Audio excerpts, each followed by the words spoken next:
What's up, YouTube? Big Lou tapping on in with What It Do with Big Lou NFZR2.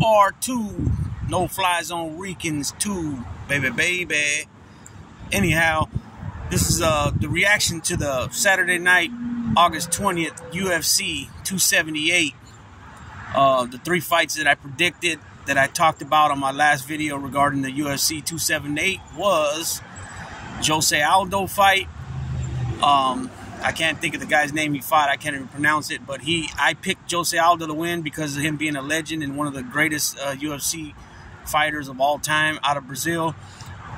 He came up short. He lost in points in decision. The other fight that I picked was the middleweight fight between Luke Rockhold and Paulo Costa.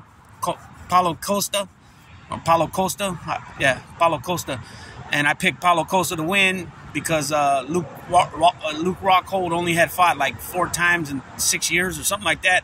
And I figured he just was going to be rusty, and I figured that it was a young man's game now. And sure enough, he lost, and he ended up retiring, similar to Donald Cowboy Cerrone, the way he took his gloves off and put it down like The Undertaker.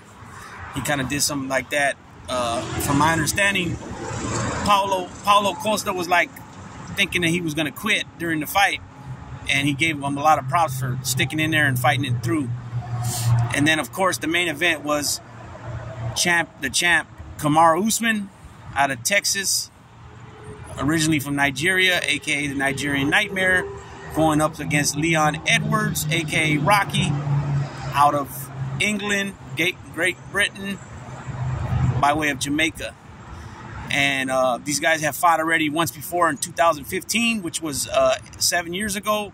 And Leon Edwards had done nothing but got better and better. And so did Usman. Usman was going to tie a Anderson Silva record for the longest winning streak in the UFC. I believe 16 fights, I think it was, in a row.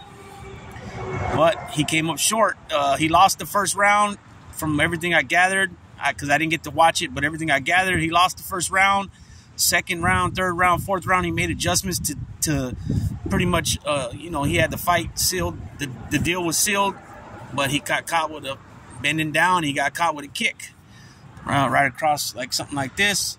And immediately, as soon as Leon Edwards kicked him and seen him falling, he knew it was done. He didn't even jump on him to ground and pound him. He knew it was over. He knew he was knocked out, and it's going to be. He said he was going to make memes about Kamaru Usman, and now, they got that one with him on his back with his eyes big as heck. His eyes are about that big, looking up in this air. So Leon Edwards, even though I didn't pick Leon Edwards, I sure did give him a lot of props that he's been getting better and better, and it showed. I mean, it showed. Even though he was, he really only was up on 1 round, maybe 2 rounds, but for sure 1 round. He did what he had to do, and hey, that happens sometimes in boxing and MMA, where a guy's getting whooped the whole fight, and then all of a sudden he gets a lucky punch, or in this case, a good kick. And it's lucky. You could say lucky, but there was some skill where he placed it. There's still skill to this stuff. And he knocked him out, took the belt. So now, obviously, since Kamaru Usman won the first one, now Leon Edwards won the second one, even though there wasn't a title in the first one. There was a title in this fight, number 2. They got to run it back. So they're probably going to run it back the very next fight. And they said, DC, Daniel Cormier tweeted to Khamzat Chimaev that, hey, looks like your welterweight title shot's going to get put back a little bit longer. Because, Usman got to get the run back. You know what I mean? So, we'll see what happens, but don't sleep on Nate Diaz. He still got to get past old Nate Diaz, which is the next UFC 279. So, I'm sticking with Nate Diaz only because he's OG. I'm OG. He's OG in the game, and he's from my area. We're from the same county, So I'm hoping he puts a Stockton slap on that ass, Khamzat Chimaev. So Khamzat got to hope he don't run out of gas. And Nate ends up pulling something, a trick out the hat, man, and put him in an arm lock or choke him out or something. But I don't see Khamzat tapping out. I see him going out as like going to sleep and then the ref stop it, because he is a tough dude, man. And you know, everybody's just gonna thinks that he's just gonna go in there and demolish Nate, which that could happen. You know, Nate's known to bleed, you know, and all that. He's been through some wars with guys.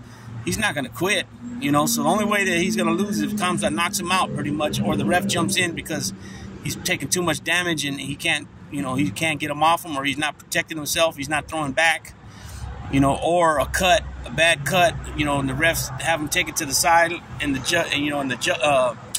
doctor stops it, something like that. But don't sleep on Nate Diaz. I'm not, you know, I'm going with him all the way.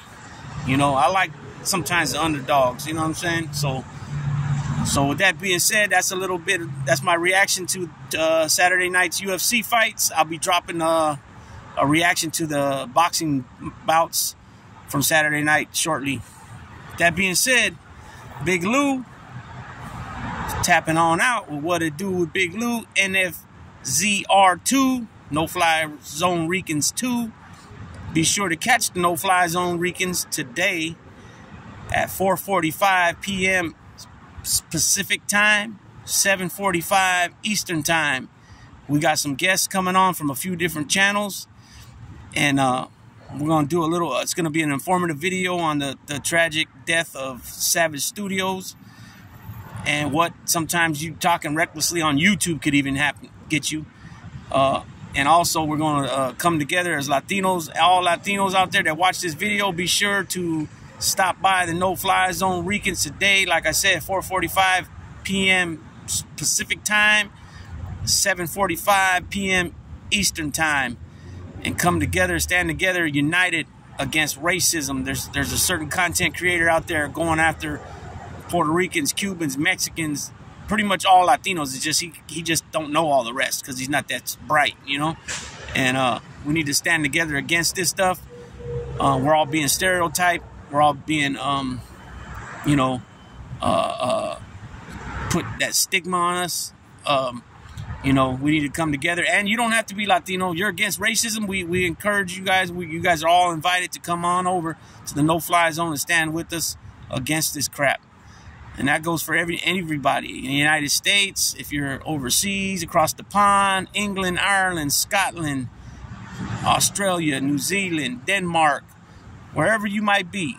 If you do not like racist folks, racism in period, then come join us today on the No Fly Zone Ricans. Again, 4:45 Pacific time, 7:45 Eastern time. So if you live in Texas or in the Midwest, it would be 6:45 p.m. Arizona, I believe it's only 1 hour. Certain parts of West Texas is 1 hour, so that's 5:45 p.m. So we would all appreciate it. Nelson, Carlos, and myself, and join us at the No Fly Zone. All right, with that being said, Big Lou gonna tap on out.